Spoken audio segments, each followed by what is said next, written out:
Eu vou ler lá em 1 Timóteo, hoje nós vamos estudar um pouquinho lá em Timóteo, né?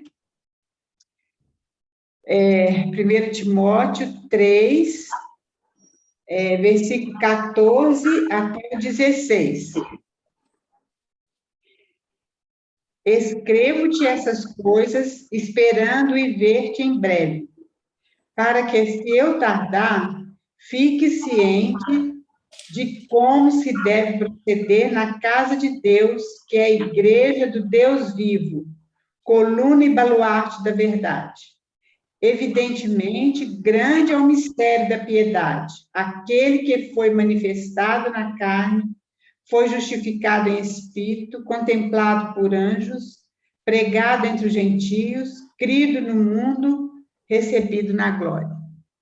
Senhor, nós te louvamos pela tua palavra, Senhor, colocamos essa palavra diante de nós agora, Pai, que o Senhor possa ministrar os nossos corações, que o Senhor possa mesmo abrir a nossa mente, que as nossas vidas possam ser tocadas pelo teu Santo Espírito. Eu quero te louvar pela vida das minhas irmãs, Senhor, quero te louvar pela liberdade que nós temos no nosso país, de estarmos estudando a tua palavra, sem nenhuma restrição, Senhor, muito obrigada. Que o Senhor possa colocar mesmo, ó Deus, no nosso coração, essa urgência, Senhor, de estarmos gastando nosso tempo, aprendendo, Senhor, gastando nosso tempo, Pai, fazendo aquilo que está no teu coração. Toma esse tempo, toma essa palavra nas tuas mãos, Senhor, para a honra e glória do Senhor. Amém. Então, irmãs, esse livro de 1 Timóteo, assim como 1º, 2º Timóteo e Tito, são chamados cartas pastorais. Porque Paulo escreve, são cartas pessoais, Paulo está escrevendo tanto para Timóteo quanto para Tito, porque eles eram pastores, jovens pastores, estavam cuidando de igrejas, né? E nessa epístola, Timóteo estava cuidando da igreja em Éfeso, nós vamos ver mais para frente, né? Tem outra carta que é pessoal, que é a carta de Filemon, mas a carta de Filemon é um assunto pessoal mesmo, né? Depois nós vamos ver isso, porque o escravo dele, Onésimo, tinha fugido e encontrou com Paulo, e encontrando com Paulo, ele encontrou com Jesus. Que coisa linda, né? E Paulo, então, escreve para Filemon, para ele receber a Onésimo, que Onésimo agora era um irmão na fé. Então, as 3 cartas, 1 Timóteo, 2 Timóteo e Tito, são chamadas cartas pastorais, certo? Eu queria até incentivar as irmãs, porque na próxima sexta, se o Senhor permitir, nós vamos fazer 2 Timóteo. Eu não sei quando que a Edmeia vai reassumir de novo, mas, de qualquer forma, está planejado de fazer 2 Timóteo. E 2 Timóteo são 4 capítulos. É a última carta que Paulo escreveu. Ele escreveu essa carta de uma prisão muito ruim, né? Um calabouço mesmo. E eu gostaria de incentivar as irmãs a estarem lendo essa carta e compartilhando também, gastando um tempinho aqui conosco para estar compartilhando. Não precisa ser um capítulo inteiro, você pode compartilhar, às vezes, um versículo ou um parágrafo. Eu acho que é importante isso, a gente estar lendo e compartilhando, certo, irmãs? Aí vocês podem escrever no meu particular, ou escrever mesmo no grupo, se você quiser compartilhar, ou mesmo no dia mesmo, não tem problema nenhum. Eu queria incentivar muitas irmãs a fazerem isso, tá bom? Então, queridos, vamos começar nosso estudo. Então, 1 Timóteo, o autor é Paulo. A partir do século XIX, alguns, vamos dizer assim, teólogos modernistas, eles começaram a colocar em dúvida várias cartas de Paulo, como se não fosse de Paulo. Mas, com certeza, essa é uma carta de Paulo, porque ele mesmo fala, Paulo, apóstolo de Cristo Jesus, pela vontade de Deus. Então, Paulo foi o autor dessa carta. A data é aproximadamente entre 62 e 64. A gente fala aproximadamente porque, na realidade, essa carta ela foi escrita depois da primeira prisão de Paulo, porque Paulo, nós conhecemos a história dele, já estudamos, ele era um fariseu, né, perseguidor da igreja, ele converteu, teve um encontro mesmo pessoal com o Senhor Jesus, e daí, então, ele se tornou um missionário, e ele fez pelo menos 4 viagens missionárias, ele plantou a igreja lá na Europa, na Ásia, ele plantou várias igrejas. E ele fez essas 4 viagens, mas depois da terceira viagem, que ele voltou a Jerusalém, ele foi preso, ficou na Cesareia preso, e depois ele foi para Roma, é quando termina o livro de Atos. Ele ficou lá em Roma, numa prisão domiciliar. Era uma prisão, ele estava sempre acorrentado a um soldado, mas ele tinha liberdade de receber as pessoas, ele tinha liberdade de falar do evangelho, era uma prisão mais light, vamos dizer assim. Ele provavelmente, isso não está lá em Atos, mas provavelmente ele foi solto dessa prisão, segundo os historiadores. E ele, então, ele fez mais uma viagem, foi até Éfeso, foi quando ele deixou Timóteo lá em Éfeso, e ele viu que a igreja de Éfeso estava com alguns problemas, por isso, então, ele escreveu essa carta para Timóteo, incentivando Timóteo, ajudando Timóteo a estar colocando ordem naquela igreja, né? Nós vamos ver isso depois. Então, essa carta foi escrita entre a primeira prisão e a segunda prisão. Só que depois disso, Paulo foi preso novamente, porque no ano de 64, Nero, que era o imperador, ele era louco, esse homem, totalmente louco. Ele colocou fogo em Roma. Enquanto Roma pegava fogo, ele tocava a harpa dele.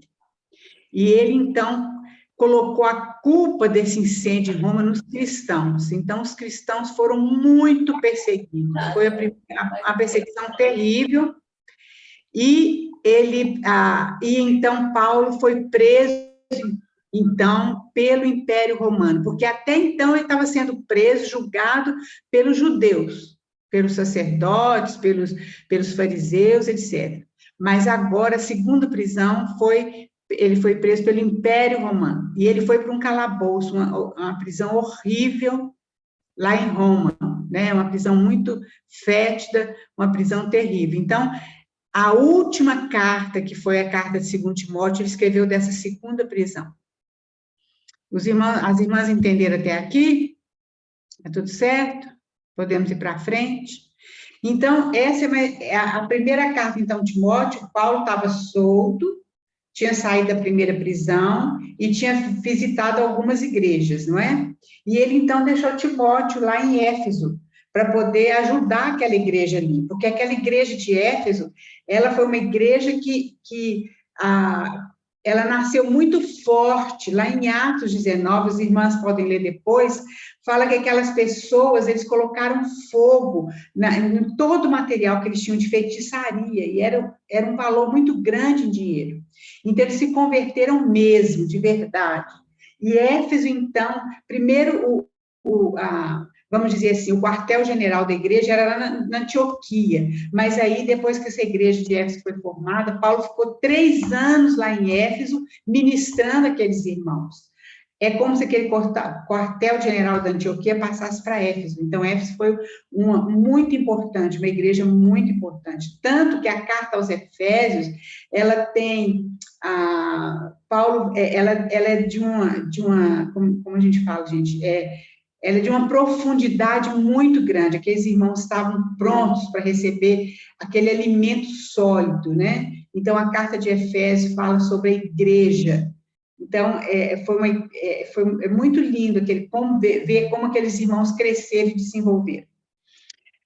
Bom, aí nós vamos ver um pouquinho sobre Timóteo, né? Timóteo era nativo de Listra. Lá em Atos 16 fala sobre ele. Listra era uma colônia romana, no sul da Galácia. Ele era filho de pai grego e de mãe judia. A mãe e a avó eram cristãs. Então, a gente sabe que a mãe dele era Eunice e a avó era Lloyd. E é interessante como elas ensinaram, Paulo fala isso, né? Como elas ensinaram Timóteo nas sagradas letras. Só que parece que Timóteo veio a converter mesmo de verdade quando ele encontrou com Paulo, que Paulo fala que ele era um filho dele na fé. Então, Paulo levou Timóteo consigo na segunda e terceira viagens, e Timóteo, então, se tornou um companheiro, um cooperador de Paulo muito importante.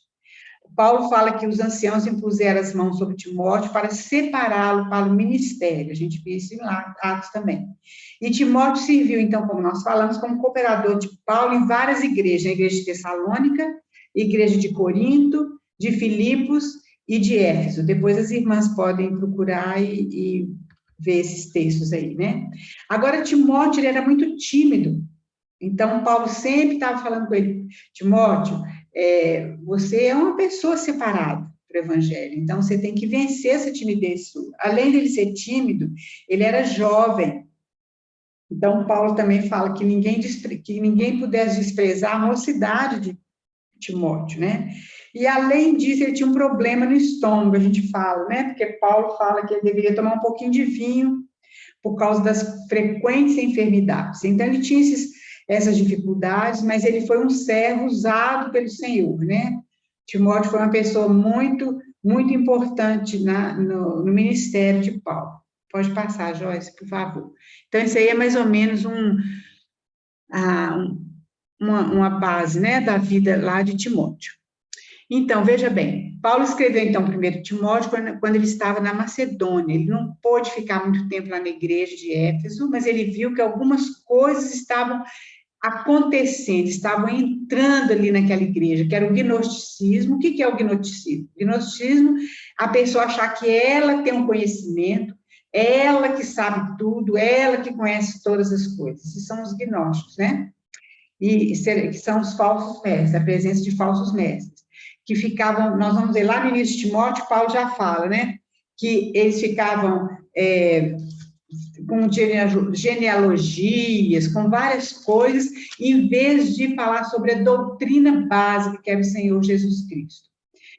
A igreja em Éfeso, então, foi estabelecida por Paulo no início da sua terceira viagem missionária. Paulo passou 3 anos em Éfeso, lá em Atos 19, a gente pode ler bastante a base dessa igreja, ensinando aqueles irmãos, né? Pode passar, Joyce, por favor. Então, esse aí é mais ou menos um resumo da igreja em Éfeso, para a gente saber. Então, o objetivo dessa carta, a gente já leu, está lá em 1 Timóteo 3,15, que Paulo fala o seguinte para Timóteo, olha, para que se eu tardar, fique ciente de como se deve proceder na casa de Deus, que é a igreja do Deus vivo, coluna e baluarte da verdade. Esse é o objetivo da carta de 1 Timóteo. Paulo, então, ele cria que ele ia voltar ainda em Éfeso, mas isso não aconteceu, a gente sabe que isso não aconteceu. Então, Timóteo estava bem engajado na obra de Deus, e Paulo, então, queria exortá-lo. Nós vamos ver durante essa carta aqui como Paulo dá vários conselhos, fala como que a igreja deve funcionar, né? E ajudar a colocar em ordem. Essa palavra ordem, quando a gente fala em ordem, a gente acha que às vezes é colocar assim, ter determinados departamentos, ter a coisa assim, mas essa ordem que ele diz é a ordem espiritual, é a ordem interna, porque não adianta a igreja ela ser muito organizada exteriormente, tudo funcionando exteriormente, mas internamente ela não tem o que é mais importante, que é a vida do Senhor Jesus Cristo. Isso que é o cerne, que é a coluna da igreja. Então, essa é quando Paulo fala em ordem, a ordem é essa, é como o corpo humano.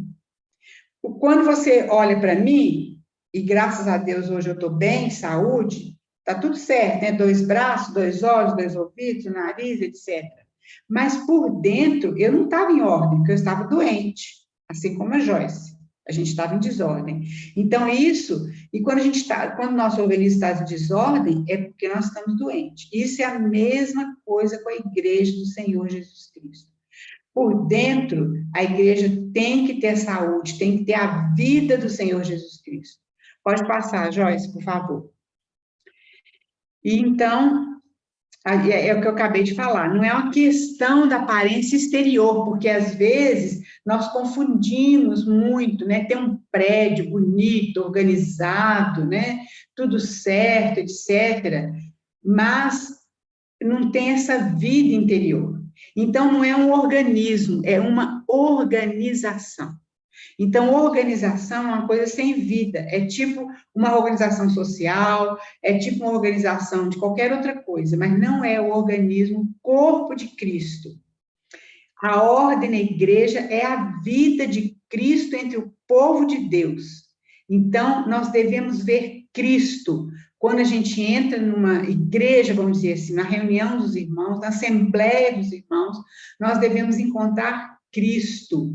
Isso é o mais importante. A igreja é a casa de Deus, o corpo de Cristo, e Cristo está edificando a sua igreja. Alguém abre lá para nós em Mateus 16, 18, por favor.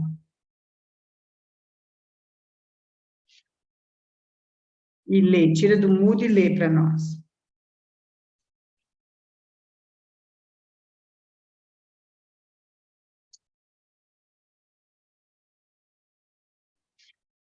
Alguém achou aí? Achei, dona Raquel, vou ler. Agora eu lhe Isso. digo que você é Pedro, e sobre esta pedra edificarei minha igreja, e as forças da morte não a conquistarão. Então, quando Jesus fala sobre esta pedra, é a afirmação que Pedro fez, que Jesus era o Filho de Deus. Então, sobre esta pedra, sobre a rocha, ele é essa rocha. Nós já falamos sobre essa questão da rocha, o próprio Senhor Jesus falou que a pedra que os construtores rejeitaram veio a ser a principal pedra, que era a pedra angular. Sobre essa pedra, todo edifício está construído, não é? E também lá em Daniel, vocês lembram aquela profecia daquela estátua que fala que uma pedra que foi tirada sem a ajuda de mãos de homem bateu naquela estátua e derrubou aquela estátua. Então, a gente sabe, e essa pedra encheu toda a terra. A gente sabe que essa é uma profecia sobre o Senhor Jesus Cristo.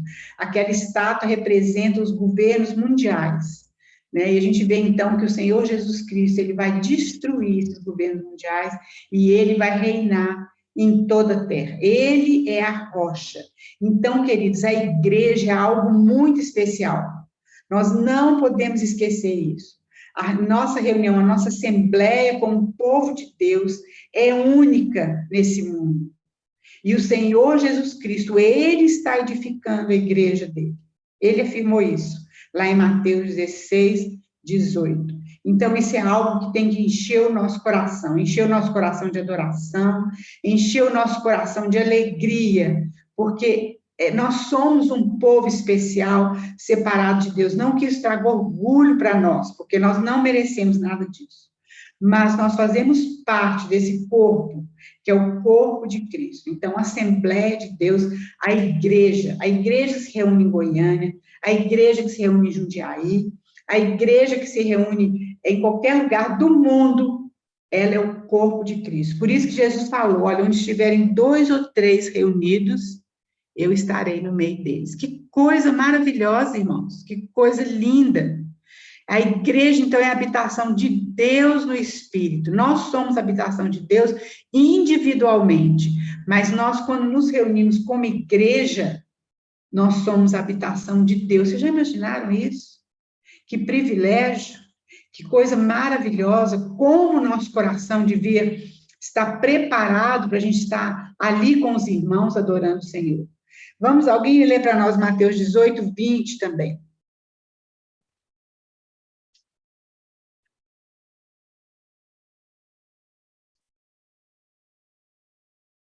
Mateus 18, 20.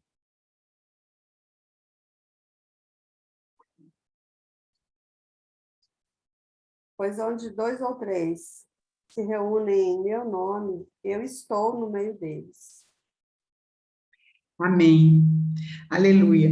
A igreja, ela é coluna, Paulo fala aqui, que é coluna e baluarte. A coluna, ela significa um testemunho.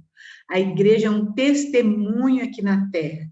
E baluarte O baluarte, ele é um amparo, é um apoio, é uma fortificação. Só a igreja tem, queridos, a palavra da verdade, a palavra da piedade e a palavra da fé. Só a igreja tem essa palavra. Por isso, então, nós somos chamados como igreja para anunciar isso aí. A igreja, ela não tem uma doutrina própria, não existe isso. A doutrina da igreja é Cristo. Por isso que Paulo fala, olha, essas pessoas estão ocupadas com genealogia sem fim, com tantas coisas, mas a igreja precisa ter um ensinamento sólido, que é o Senhor Jesus Cristo. Se nós, como igreja, tivéssemos esse ensinamento, se isso fosse o cerne, a coluna, não haveria tanta separação, né? Tanta divisão, porque o Senhor, Ele é a coluna da igreja. Então, nós vemos, então, que nós somos chamados para cooperar com Ele, com o Senhor, mas é Ele que edifica em nós e através de nós. Ô, gente, é muito interessante. Alguém abre lá em 1 Pedro 3,15, porque muitas vezes nós nos sentimos acuados. Eu mesma, às vezes eu fico muito acuada quando a gente está numa roda de pessoas que não são cristãs, e essas pessoas começam a falar tantas filosofias, tantas coisas que vão contra o evangelho. E muitas vezes a gente fica acuado. Mas essa não pode ser a nossa atitude. Não que nós vamos brigar com as pessoas de forma nenhuma. Mas a gente tem que estar pronto para poder dar razão da nossa fé. Isso é uma coisa muito importante, porque nós é que temos essa verdade. Alguém abre lá, lê para nós, 1 Pedro 3,15. Em vez disso, consagrem a Cristo como Senhor de sua vida. E se alguém lhes perguntar a respeito de sua esperança, estejam sempre preparados para explicá-la. Olha só, primeiro tem essa primeira parte, né, Virgínia, que a gente tem que ter Cristo como Senhor da nossa vida. E aí, então, a gente pode dar razão da nossa fé. Sem briga, é claro, né? Com sabedoria que o Espírito Santo nos dá na hora. Então, isso é muito importante, porque às vezes nós ficamos acuados diante de tanta coisa que o mundo fala, né? E nós nos sentimos despreparados. Queridos, veja bem, o evangelho é muito importante para a minha vida, eu tenho certeza que é importante para a vida de todos nós que estamos aqui. Nós somos transformados pelo evangelho. Nós temos a paz de Cristo no nosso coração. Nós temos aonde recorrer quando a gente está em aflição. O evangelho é algo, nós temos a esperança, sabemos que a nossa vida não termina aqui, mas nós temos algo muito além com o Senhor. Nossa esperança não é essa aqui nesse mundo. O evangelho é uma coisa maravilhosa para cada um de nós. Mas será que nós estamos dividindo isso com os nossos familiares, com os nossos vizinhos, ou nós somos tão egoístas que a gente guarda isso só para nós? E nós precisamos meditar nisso, queridos, porque realmente esse não é o nosso papel. Nosso papel é que a gente seja uma coluna, um testemunho. E outra coisa, queridos, nós temos que pensar que nós não somos um povo qualquer. Nós somos a igreja do Deus vivo.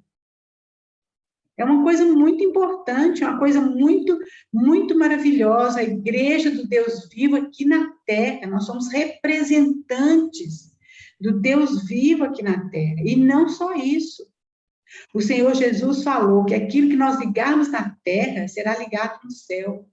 E o que nós desligarmos na terra será desligado no céu. A igreja tem autoridade de oração. A igreja tem autoridade, queridos. Não, é claro que isso aí não é conforme a minha vontade. Eu vou desligar na terra. Não existe isso. Isso aí é conforme a vontade do cabeça, que é o Senhor Jesus Cristo. Nós, como igreja, nós temos essa responsabilidade. Nós não somos um povinho qualquer. Nós somos a voz de Deus aqui na sociedade, queridos. Isso é igreja.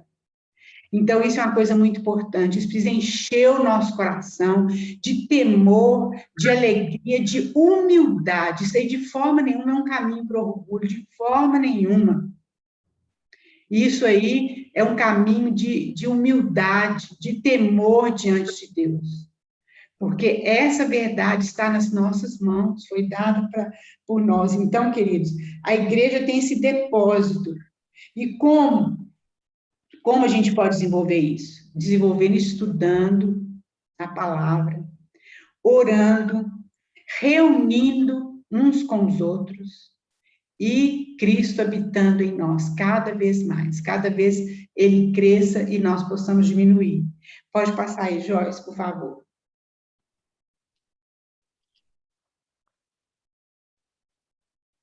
Então, nós já vimos um pouco desse slide. A igreja, então, é a Assembleia do Deus vivo. Vocês lembram ali no Antigo Testamento, quando Deus mandou construir aquele tabernáculo, né? No meio do deserto. Eu ficava impressionada com aquilo. Assim, gente, o povo está no meio do deserto. Numa dificuldade tão grande, Deus manda construir aquele tabernáculo cheio de detalhes, com muito ouro, com muitas coisas preciosas.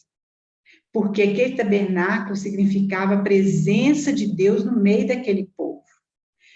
Lá em João, quando fala que o verbo se fez carne e habitou entre nós, a palavra é tabernaculou, as irmãs sabem disso. Então, o tabernáculo é a habitação de Deus no meio do povo dele. Cada detalhe, nós estudamos isso um pouquinho quando a gente estudou Êxodo, né?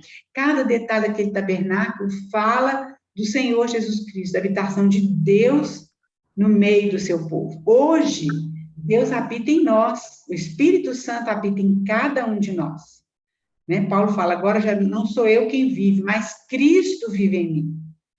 E aí, então, queridos, veja bem, Deus sempre quis habitar com o seu povo, que coisa linda, né? Povo difícil, pecador, mas Deus sempre quis habitar com o seu povo. E hoje ele habita em nós, o Espírito Santo habita em nós.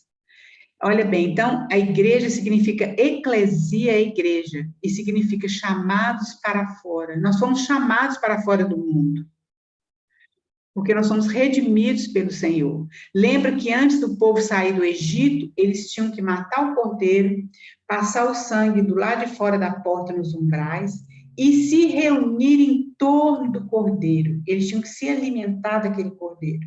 Isso fala da igreja hoje. O Senhor Jesus, ele é o centro da nossa reunião.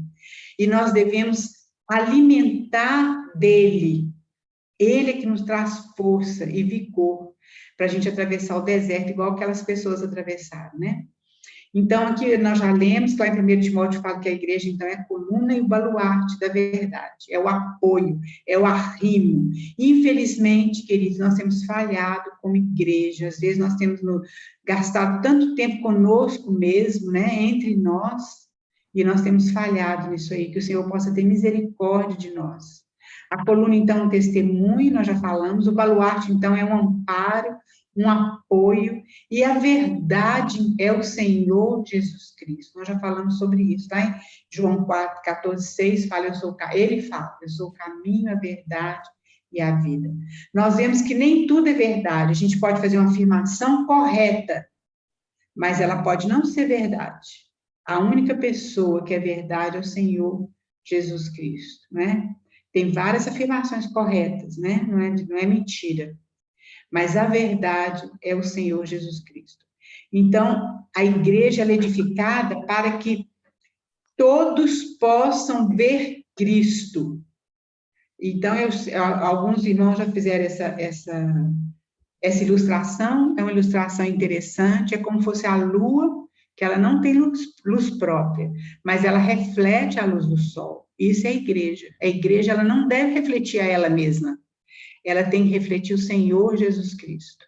Isso é muito importante. E às vezes nós nos confundimos, e aí então é que vem as dificuldades, os problemas. Cristo, então, depositou a sua verdade na igreja. E nós já falamos sobre isso também, que a fé, a piedade e a verdade são assuntos que só a igreja possui. que realmente o Senhor possa ter misericórdia de nós, queridos, que nós possamos ser mesmo esse, igual está lá em Apocalipse, esse candelabro, e o Espírito Santo ser o azeite. O candelabro, ele ilumina. Ele sem o azeite não vale nada, mas ele com o azeite, ele pode iluminar. A gente vê que o Senhor Jesus Cristo compara as igrejas ali em Apocalipse com um candelabro. Ele andava entre aqueles candelabros, não é? Então, que o Senhor possa ter misericórdia de nós, que a gente possa ter consciência dessa responsabilidade que está sobre os nossos ombros como igreja. Pode passar, Joyce, por favor. E aí, então, nós vamos que, primeira coisa, a igreja precisa ter um ensino sólido, nós já falamos sobre isso. Quando Cristo é ministrado, o ensino é sólido. Tudo é o Senhor Jesus. Lá em 1 Timóteo 1,4, se alguém tiver aí aberto e quiser ler para nós, por favor. E que deixem de dar atenção a mitos e genealogias intermináveis que causam controvérsias em vez de promoverem a obra de Deus, que é pela fé. Amém, é isso mesmo, que às vezes a gente começa a gastar tempo com tantas outras coisas, outras discussões, outras falas, que não é do Senhor Jesus Cristo. Então, ele é o centro de todas as coisas. E ele, queridos, ele, lá em Colossenses, fala que ele é a plenitude de Deus. A gente nunca, nós vamos passar a eternidade sem chegar assim, a ter o conhecimento total de tudo aquilo que Cristo é, porque ele é plenitude de todas as coisas, todas as coisas. Eu fico pensando, quando os cientistas estudam desde a molécula, menos da molécula, até o universo, que coisa grandiosa, queridos. Quantas coisas que nós temos aí coisas são coisas aqui do mundo que o próprio Senhor Jesus criou, e com relação à pessoa dele, quanto mais nós podemos conhecer dele, nós vamos passar a eternidade inteira conhecendo sobre ele. Então, veja bem, quando nós ministramos o Senhor Jesus Cristo, o resultado será o amor a Deus e ao próximo, que é aquilo que nós precisamos saber. Agora, veja bem, é o que eu acabei de falar. Alguém abre lá para nós Colossenses 2, 9 e 10. O ensino de Cristo, ele é inesgotável. Quer dizer, a gente pensa, não, mas falar sobre Jesus, logo que nós vamos acabar o assunto. Não. Nós vamos passar a eternidade inteira falando sobre o nosso Senhor, o nosso Salvador, o nosso Mestre. Alguém lê para nós Colossenses 2, 9 e 10, por favor.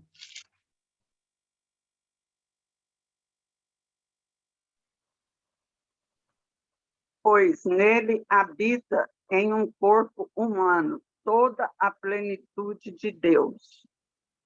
Portanto, porque estão nele o cabeça de todo governante e autoridade, vocês também estão completos. Amém.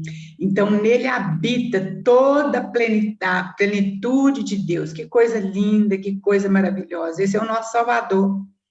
Aquele que morreu por nós na cruz, que deu o seu sangue por nós na cruz, né? Glória a Deus por isso.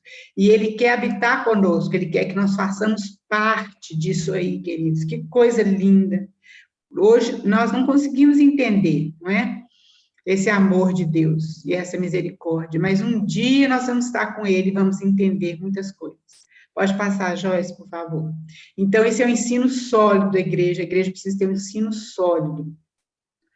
Outra coisa também, querido, nós precisamos congregar. Alguém já vai abrindo ali para nós. Alguém abre João 4, 24 e outra pessoa abre Hebreus 10, 25. Nós somos mais do que indivíduos soltos, crentes. Nós fomos colocados num corpo, que é o corpo de Cristo, e nos reunimos para adorar a Deus. Não é uma reunião social. Não é, queridos, uma reunião social. A nossa reunião como corpo de Cristo é uma reunião diferente. É para adorar ao Senhor. É uma reunião totalmente diferente de uma reunião social. Alguém lê para nós aí, que achou João 4, 24, por favor?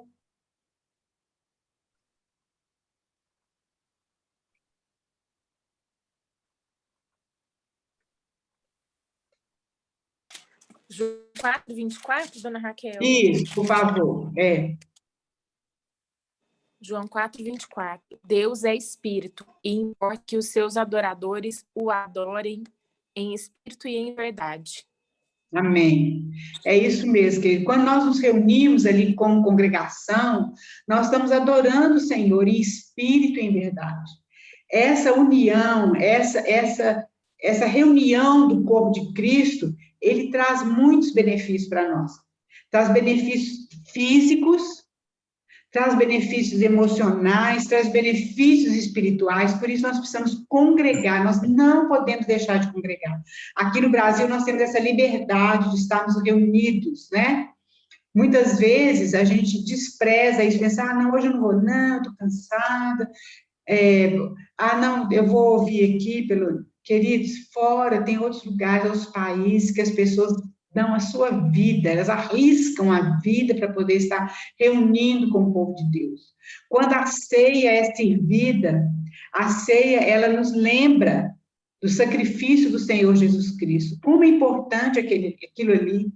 Nós precisamos nos lembrar, saber que um dia nós somos comprados por aquele sangue precioso, e esse sangue nos lava, nos fortalece, nos cura, nos salva. É o sangue do Senhor Jesus Cristo. E alguém lê para nós Hebreus 10, 25, por favor.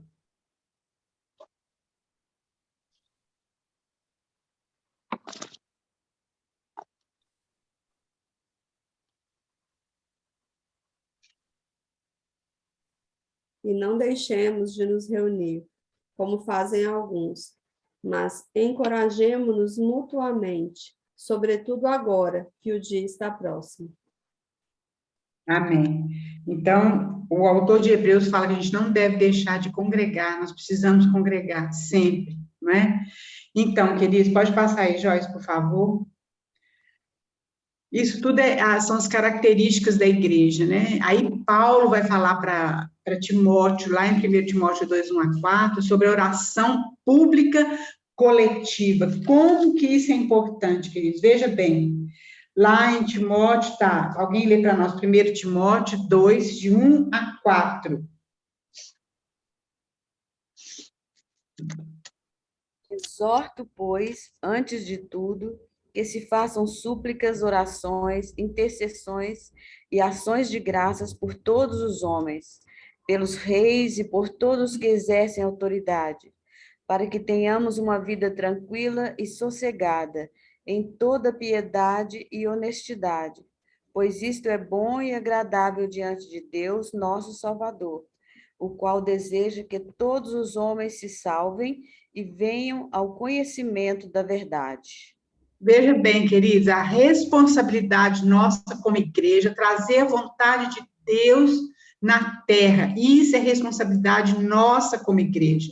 É oração pública, não que não deva ter oração individual, é claro que não, cada um tem seu tempo de oração com Deus, não é? Mas essa oração pública, nós precisamos ter essa oração, orar por todos os homens, vocês já pensaram isso? Porque Deus quer que todos sejam salvos. Veja bem, tem algumas orações que a gente tem certeza que elas são da vontade de Deus, e nós podemos proclamar essa oração, e uma dessas orações é a salvação das pessoas. Quando a gente ora por salvação das pessoas, nós podemos orar com intrepidez, porque essa é a vontade de Deus. E a gente, como igreja, a gente tem esse ministério de orar pela salvação das pessoas, porque isso está sobre os nossos ombros, responsabilidade nossa. E veja bem, orar pelas autoridades. Quando Paulo escreveu a carta de 1 Timóteo, como nós falamos, quem estava reinando, vamos dizer assim, no mundo, era Nero. Era um louco da cabeça. Não tem nem qualificação para esse homem, nem a história. Algumas coisas que esse homem fez, a própria história secular não teve coragem de escrever, de tantas coisas terríveis que esse homem fez. Mas Paulo falou que nós devemos orar pelas autoridades, é responsabilidade da igreja. Irmãs, que coisa tremenda é isso. Nós precisamos prestar atenção nisso. Então, ele fala que, olha, a prática de súplicas e orações, intercessões, ações de graça, em favor de todos os homens. Então, essa oração é muito importante. Não só a nossa oração particular, a nossa comunhão com Deus, mas a nossa oração como igreja. Né? Pode passar, Joyce, por favor.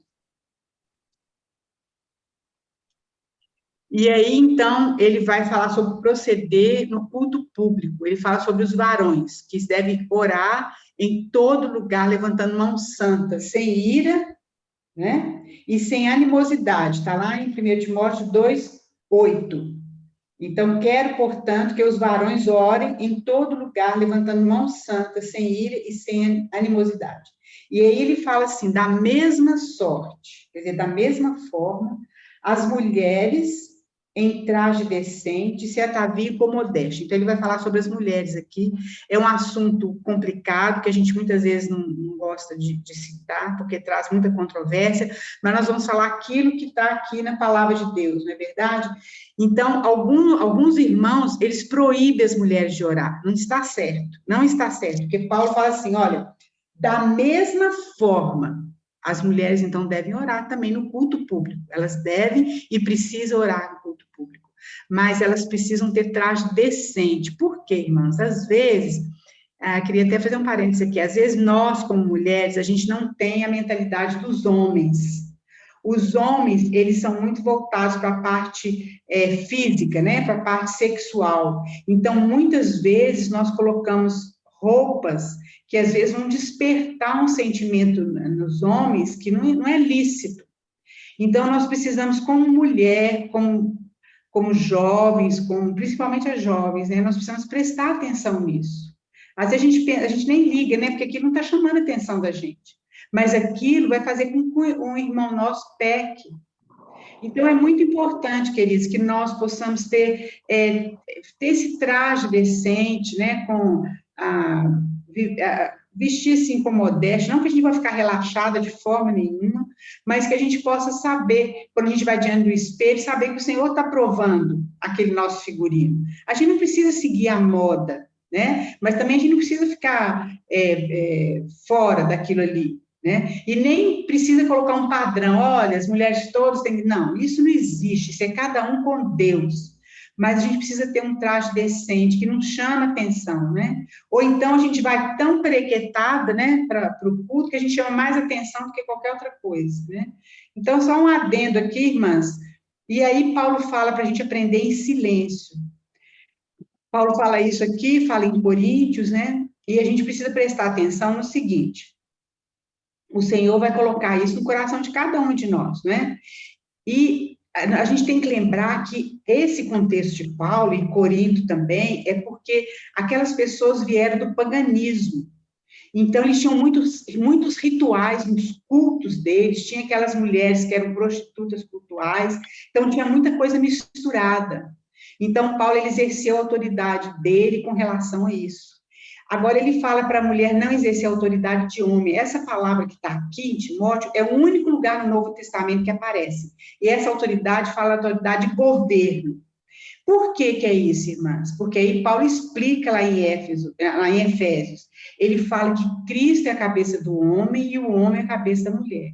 Assim como ele compara isso aí a Cristo sendo a cabeça do homem e a mulher sendo como a igreja de Cristo. Então, ele fala com relação a essa submissão da gente estar debaixo dessa autoridade. E isso aí não significa supervisiência, não significa ser menos qualificado, nada disso, porque nós somos iguais diante de Deus. Mas isso é questão de autoridade. Paulo fala lá em Coríntios, ele fala que é por causa dos anjos. O que significa isso? Porque logo depois ele vai falar assim, porque primeiro foi formado Adão e depois Eva. Mas o homem vem da mulher e a mulher vem do homem, quer dizer, é tudo uma coisa só. Mas a mulher, ela foi enganada. Nós temos algo em nós, queridos, que nós conhecemos o nosso coração. A gente pode enganar as pessoas, a gente tem um jeitinho especial, diferente dos homens. Os homens são mais racionais, eu sei que as irmãs sabem isso mais do que eu. Então, por causa disso, e para proteção nossa, por causa da nossa proteção, nós devemos estar debaixo da autoridade, assim como a igreja está debaixo da autoridade de Cristo como cabeça. E lá em Efésios, então, Paulo fala que o homem deve amar a sua esposa, que o homem deve purificar a sua esposa com a palavra. Paulo eleva essa condição de uma maneira tão mais alta, tão mais sublime, que nós devemos entender de acordo com isso. Então, querido, isso aí é coisa importante, é importante isso para disciplina na igreja, para a ordem, aquela ordem interior que nós falamos, que a mulher realmente saiba estar no lugar dela, não é? Eu não sei se as irmãs todas concordam com isso, não tem importância se você não concordar, né? Mas é isso aqui que está na palavra de Deus. Isso aí não significa nunca que a gente é menor que alguém, que a gente é nada disso, mas significa que Deus quer nos proteger, nos colocar debaixo de uma proteção. Aí ele vai falar sobre as qualificações de bispos e diáconos. É interessante que nessa qualificação de bispos e diáconos, ele não fala de, assim, por exemplo, a pessoa que a gente pensa, o cara, o irmão, ele é dono de uma multinacional, então ele tem muito dom, né, para dirigir, nada disso. Paulo fala mais da questão moral e da questão espiritual desses homens. Então, na igreja de Deus, as coisas são diferentes. Como que é maravilhoso isso, queridos? Ontem eu fui numa reunião de oração aqui no condomínio, e pessoas simples, tão simples, desculpa, e eu fiquei pensando, gente, como a palavra de Deus, como as coisas de Deus são maravilhosas, como Deus pode nos colocar juntos, um que tem um conhecimento, vamos dizer, científico muito grande, outro que não tem conhecimento nenhum, um que sabe ler, outro que nem sabe ler, um os árabes, né? Os árabes e os judeus que se convertem, eles podem se dar a mão. Gente, isso é só no Evangelho, só com o amor de Deus que pode acontecer isso. Então, a igreja, a maneira da igreja se reunir, a maneira da igreja ser dirigida é totalmente diferente daquilo que o mundo propõe, muito diferente. Ali é Cristo como cabeça, e nós como corpo dele, como família dele, né? Isso é muito lindo, a gente vê então essa qualificação dos bispos e dos diáconos, fala dos deveres dos pastores, e depois, então, Paulo fala sobre as viúvas, que aquelas viúvas que a família não tem condição de estar suprindo as necessidades dela, que a igreja deve suprir, porque as viúvas naquele tempo, da mesma forma que a gente está falando das mulheres, que Paulo fala das mulheres, as viúvas naquele tempo, quando elas ficavam viúvas, elas ficavam numa situação muito difícil, porque elas passavam necessidade mesmo, elas não podiam trabalhar, elas não podiam se expor. Então, Paulo fala que a igreja tem que cuidar das viúvas, daquelas que a família não pode cuidar. Então, ele fala que nós, como família, precisamos cuidar dos nossos familiares, porque se a gente não cuida dos nossos familiares, nós somos piores que os incrédulos. Aí ele vai falar dos presbíteros, e então ele fala dos senhores e servos, né? E no final, então, ele está falando sobre os senhores e os servos, como que os servos devem tratar os senhores e como os senhores devem tratar os servos. E, por último, então, Paulo exorta sobre os ricos. Ele fala que a gente não deve procurar as riquezas, mas ele fala que os ricos desse mundo, que eles devem procurar juntar riquezas no céu, assim como Jesus falou, não é? E que os pobres, então, eles devem agradecer pela vida dos ricos que abençoam a eles. Porque Deus coloca, às vezes, mais recursos na mão de alguém para que aqueles recursos também abençoem outras pessoas, abençoem os pobres, né? Então, ele dá esse conselho para os ricos. Olha, exorta os ricos do presente século, lá em 1 Timóteo 6,17. Que não sejam orgulhosos, nem depositem a sua esperança na instabilidade da riqueza, mas em Deus, que tudo nos proporciona ricamente para o nosso aprazimento. Que pratiquem o bem, sejam ricos de boas obras, generosos em dar e prontos a repartir. Que acumulem para si mesmos tesouros sólido fundamento para o futuro, a fim de apoderarem da verdadeira vida. Então, aí ele fala, dá esse conselho para os ricos, né? e que realmente isso aí é um mistério, né? Deus coloca recursos à mão de determinadas pessoas, mas para aquilo não é para ser retido, mas é para ser distribuído. Então, o rico ele tem que aprender a distribuir e o pobre tem que aprender a receber e ser grato por aquilo. Eu acredito que esse aí é o último slide, então, queridos. Então, isso aí é mais o que Paulo está falando sobre a igreja, como Timóteo tinha que se portar na igreja, como ele tinha que conduzir essas coisas ali. E isso também diz respeito a nós, é claro, no dia de hoje, né? No século XXI, a gente está vivendo um tempo complicado, difícil, de muitas vezes confusão, de muita assim, outras doutrinas, né, que estão assolando, às vezes, a igreja, isso tudo realmente é sinal do final mesmo, mas nós devemos pensar na nossa responsabilidade como igreja, nós devemos lembrar do nosso privilégio como igreja, nós somos o povo de Deus, nós somos o corpo de Cristo, e isso tem que trazer para nós, não só encher o nosso coração de alegria, de paz, mas também de responsabilidade. Nós temos a responsabilidade da oração, nós temos a responsabilidade de estar ombreando e ajudando uns aos outros como irmãos. Então, queridos, é isso que Paulo falou aqui no 1 Timóteo. Tem muito mais coisas, se as irmãs forem ler, eu creio que as irmãs vão ser muito abençoadas, e eu creio que é isso que nós temos para o dia de hoje. Eu não sei se alguém quer falar alguma coisa, a gente ainda tem uns minutinhos.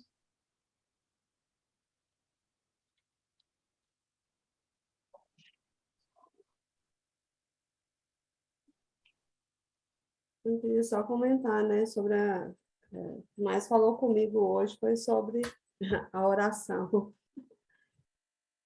A importância da oração pública, né? A gente, às vezes, negligencia tanto isso, a gente acha que não é importante. A oração pública no sentido da oração como igreja, né? Da gente realmente se reunir e clamar ao Senhor por todos esses motivos que ele elenca ali, né? Nos versículos 1 a 4. E às vezes a gente acha que não é tão importante, a gente acha que é mais importante a gente fazer reuniões, fazer congressos, fazer...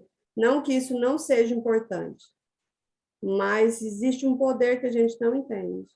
Quando a gente se reúne como igreja para orar por esses motivos, né? E é isso, queria só comentar isso. Amém. É isso mesmo, queridos, viu? É isso mesmo. Que o Senhor possa ter misericórdia de nós. Quando eu estava estudando a carta ao Timóteo, eu fiquei pensando, gente, que responsabilidade que nós temos, que eu tenho, que nós temos como igreja, né? De levar diante de Deus esse clamor, que é o próprio clamor do coração de Deus. Porque isso é oração, é a gente trazer a vontade de Deus aqui na terra. Não é a gente, as coisas que vêm na cabeça da gente, também pode ser, mas tem algumas coisas que são faladas claramente na Bíblia, que a gente precisa orar, que é a salvação das pessoas, que é orar pelas autoridades, e nós estamos precisando orar muito, né? Pela questão da guerra lá na Ucrânia, tantas coisas, tantas situações, né, meus irmãos? E nós, como igreja, nós temos um poder diferente que o Senhor nos deu, não é? Vamos orar, então. Oi, pode falar. A coisa que eu fiquei refletindo muito durante essa ministração sua é que como a nossa igreja segue a palavra de Deus. Quase que tudo que Timóteo está falando na carta aí é o que a gente faz na igreja.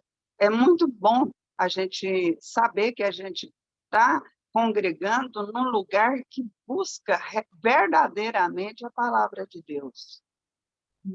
Isso é muito bom. Amém. Amém. Outro versículo até que eu estou lembrando aqui, que Paulo fala lá em Coríntios, ele fala que a graça de Deus não se tornou vã na vida dele, né? Que o Senhor, então, tenha misericórdia de nós, para que a graça dele não se torne vã na nossa vida, né? Que seja só para a nossa salvação, para o nosso bem-estar, mas que a gente possa realmente estar proclamando isso aí, né? E outra questão de oração, irmãs, muito importante, a gente está orando pelos nossos líderes, aquelas pessoas que estão à frente, não é? A Edmeia, nos falou, acho que foi no final do ano passado, não sei, que ela falou que esse ano a gente teria a responsabilidade de estar orando muito pelos pastores, missionários, líderes, lembra? Alguém lembra quando ela falou sobre isso? Ela falou que não foi assim, uma revelação que ela recebeu, mas que ela sentia que esse ano seria um ano muito pesado para os nossos líderes. E nós temos essa responsabilidade, irmão, de estar orando pelos nossos líderes, pelas famílias, porque realmente o inimigo não está brincando, ele está sabendo que o tempo dele está encurtando. E nós temos essa responsabilidade. Amém. Então, vamos estar orando, então, queridos, viu? Alguém podia terminar para nós com oração, agradecendo a Deus esse tempo.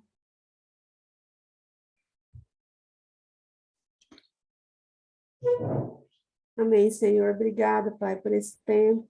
Obrigada porque a gente teve saúde, né? Para voltar e para continuar esse projeto que está no coração do Senhor. Obrigada pela vida de cada uma das minhas irmãs que estão aqui e daquelas que ainda vão ouvir. E eu peço ao Senhor que cada palavra, né, compartilhada pela dona Raquel hoje, e cada palavra que está nas escrituras do Senhor, possam realmente entrar no nosso coração, entrar no nosso entendimento, que nós possamos colocar em prática, Deus, tudo aquilo que nós aprendemos aqui hoje, que não fique só numa leitura, num momento gostoso de estar em família, no meio das irmãs, né? Que é tão bom também, sim, mas que não fique só aqui, que isso entre dentro de nós, dentro do nosso dia a dia, que nós tomemos essa responsabilidade como corpo de Cristo, né? De estar fazendo o que a tua palavra ordena e direciona que nós estejamos fazendo nesse tempo. Coloque mesmo essa responsabilidade, esse encargo no nosso coração. Nos ensina a não negligenciar, ó Deus, a tua direção, a não negligenciar, ó Deus, a tua palavra, as tuas ordenanças, aquilo que o Senhor já deixou escrito que nós deveríamos fazer. Que a gente possa mesmo conseguir nos organizar, para que possamos fazer a sua vontade, que ela seja sobre tudo isso. Que a Senhora abençoe a dona Raquel, Pai, fortalece ela, continua dando saúde para ela, Deus, nessa continuidade da recuperação da dengue. Em nome de Jesus, fortalece ela, não só fisicamente, mas emocionalmente, né, mentalmente também, para que ela continue forte, firme, ó Deus, obedecendo a direção que o Senhor deu para ela, Deus, de estar aqui nos ensinando. Em nome de Jesus. Amém. Amém, meninas. Um bom fim de semana. Tchau. Albinha, que bom te ver, Albinha, aí.